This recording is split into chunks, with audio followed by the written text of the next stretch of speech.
Our fourth verse in chapter 12 is verse 20. 7, 8, 13, 20.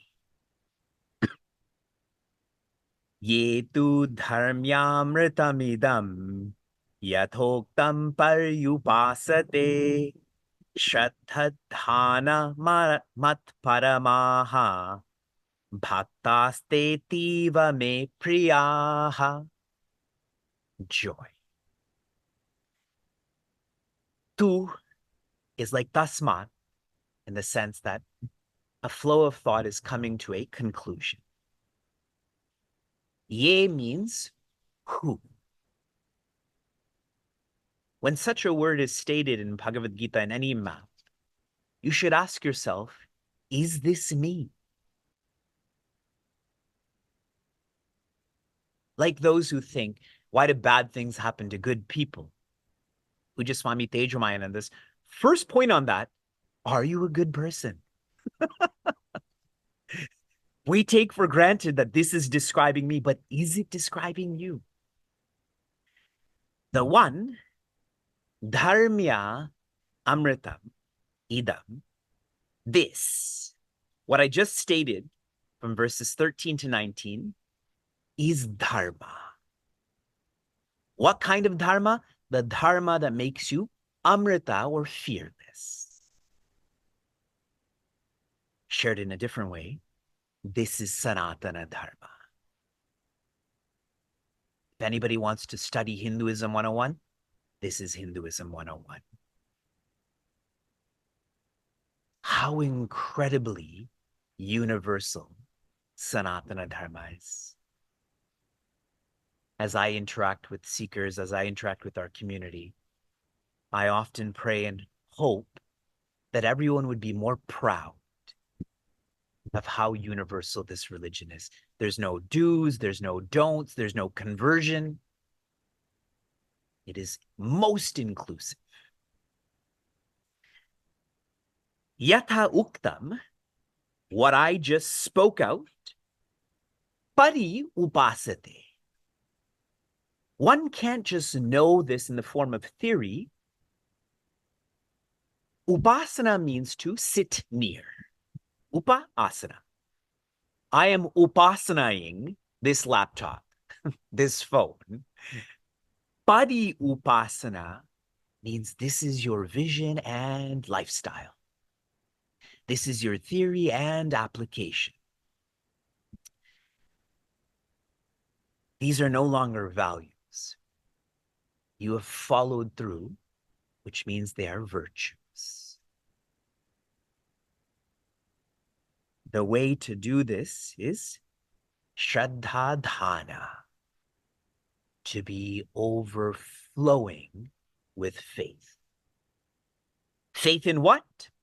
Mat paramaha, that I, Shri Krishna, who am God, Gita, Guru, this is my purpose.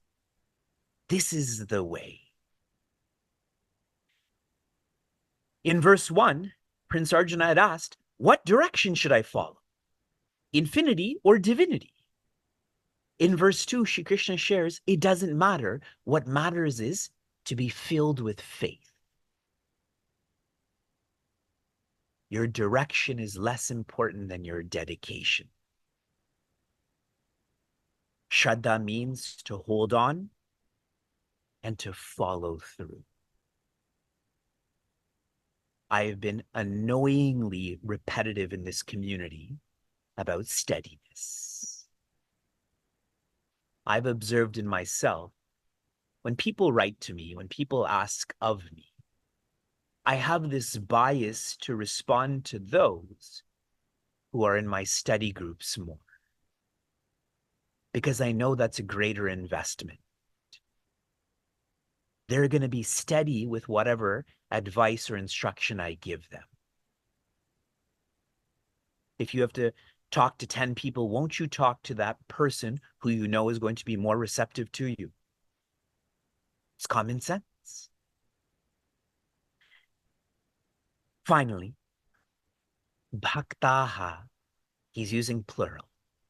those devotees, from ye to te, those devotees, ativa me priyaha, to me, they are very dear, close, but I've been using the word is.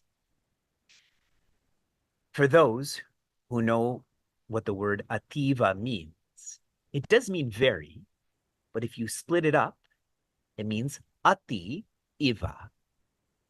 Iva means like. Ati means very like. They're very much like me.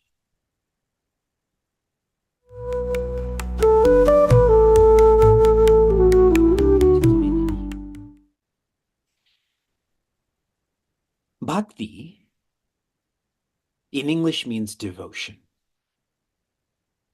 We try to make this more practical by defining bhakti as dedication. And for those who think in poetry, bhakti is dependence. Dependence on the one who is dependable.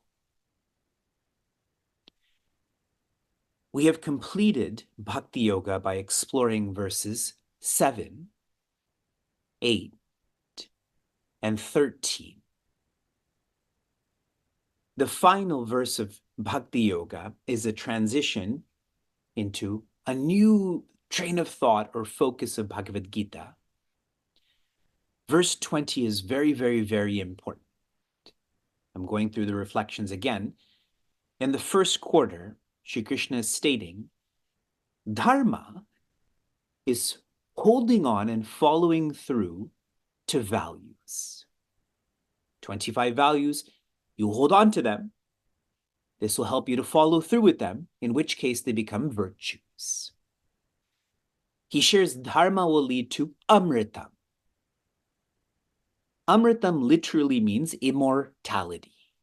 I was going to say immorality. That's already a given for us. How do we grow into immortality? But that's a very sorcerer's and wizard's concept of being immortal. Amrita means fearlessness. That's what all of us want and need. And a synonym for fearlessness is oneness. You've never been afraid of yourself, and you never will. That's why I hammered out Sanātana Dharma is most universal because it's oneness, literally oneness. Be proud about that. In the second quarter, Shri Krishna is describing the one who is near to Shri Krishna, the one who is close to Shri Krishna. Nearness is upasana. Sometimes in sight, sometimes out of sight.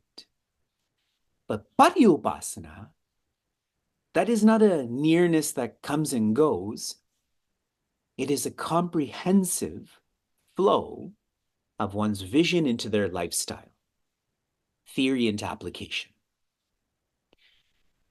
Third quarter, what is critical for one to live in terms of devotion, dedication, dependence is Shraddha. More important than what ideal you have is how ideal are you towards that ideal. For one of you, the ideal is discipline. For another one, it's patience. For another one, it's generosity. The ideal is not important. It is how steady and sincere are you with that ideal? Because if you pick up one ideal in a strong way, isn't the patient person more disciplined? Isn't the disciplined person more generous? In the fourth quarter, Shri Krishna intentionally says bhaktaha. He uses a plural because he doesn't want us to feel only Prince Arjuna can be like this, but we can be like this too. The plural is especially important as I transition into chapter 13. Thus far, I've tried to explain to review, to reflect, and now summarize the first two parts of Bhagavad Gita, on Tvam, on Tat, on Prince Arjuna, on Shri Krishna. We have done so through 12 chapters. We're just completing now about Tat. How awesomely, in chapter 7, Shri Krishna shared the best bhakta is a jnani, because they are very much like me.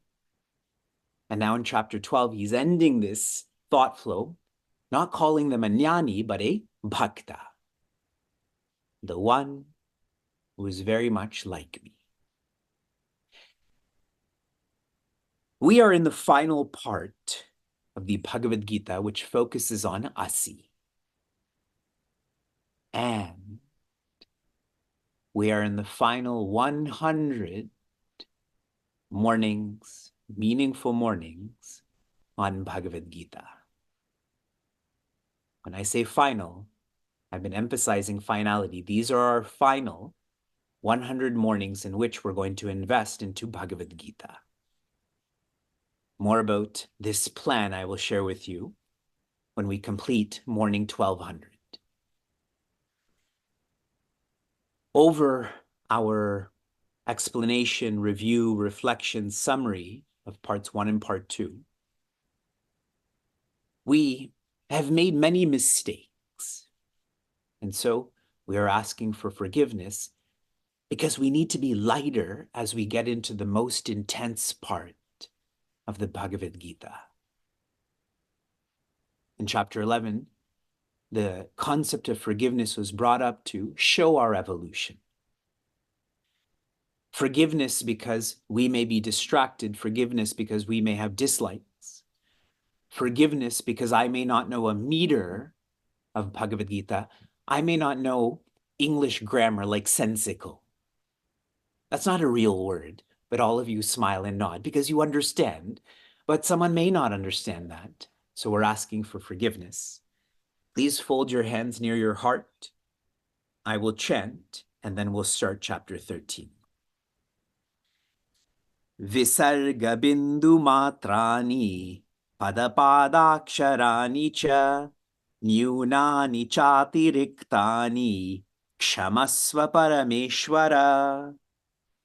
Achyutaya namaha, Anantaya namaha, Govindaya namaha, Achyutaya namaha, Anantaya namaha, Govindaya namaha, Achyutaya namaha, Anantaya namaha, Govindaya namaha.